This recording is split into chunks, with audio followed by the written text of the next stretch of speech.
Recentne statistike nam govore da otprilike trećina školske djece kontinuirano doživljava vršnjačko nasilje. Puno stvari se događa kad roditelji ne znaju. Traumatsko iskustvo u djetinjstvu može biti naravno fizičko nasilje, seksualno nasilje, psihičko, emocionalno nasilje, ali danas sve prisutno i digitalno nasilje. Ja mislim da to više dijete boli nego nekakav udarac. Gledajte, ja uopće ne sumnjam da u ovoj dvorani postoje ljudi koji su žrtve nasilja. Kao što ne sumnjam da postoje u dvorani ljudi koji čine nasilje nad drugima. Sa sitnim stvarima možda počnu. Slikao jedan dječak drugog dječaka i tu sad svi se na to ismijavaju. Ne postoji intenzivni razlog za narušeno mentalno zdravlje u životu od iskustva nasilja i traume. Rekao, nemoj to ni slučajno komentirati, pokušaj reći da to nije u redu. Dolazimo do trenutka u kojem se moralo reagirati. Vi svi jako dobro znate kad imate recimo primjer fizičkog nasilja, jedan koji tuče druge, onaj drugi snima s kamerom, a šta radi onih 10 sa strane? Gledaju i što rade? Plješću. Vodi me na... možemo dodati sliku i opis. I zato sam zaista jako zahvalan što je Karlovačka županija pokrenula ovakav jedan projekt. Pitam se naravno što mi možemo napraviti kao stručnjaci, prvenstveno o ovome govoriti, pomagati djeci.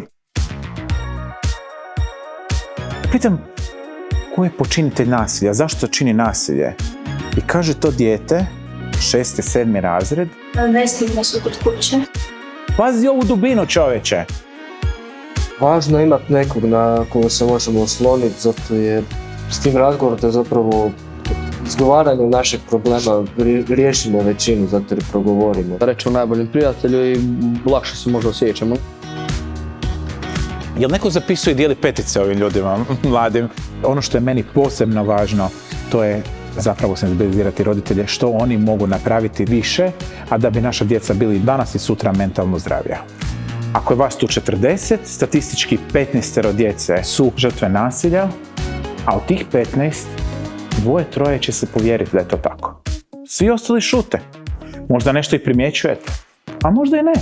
Djeca će nabaciti osmijeh puno češće nego odrasli ljudi.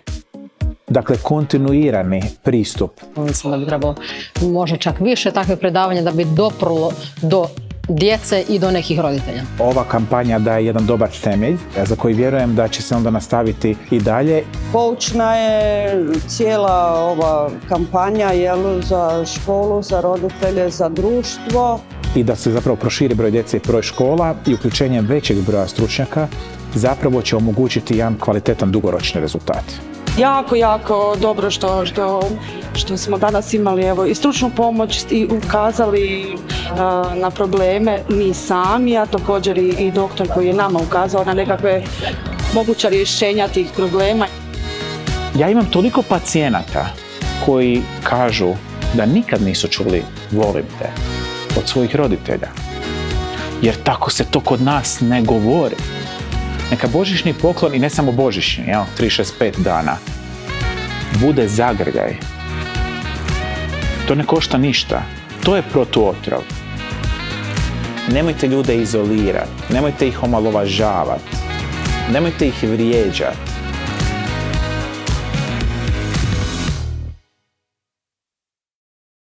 Znači, sada pazite ovo, ja ne znam, ovi me snimaju, valjda će sve izrezati.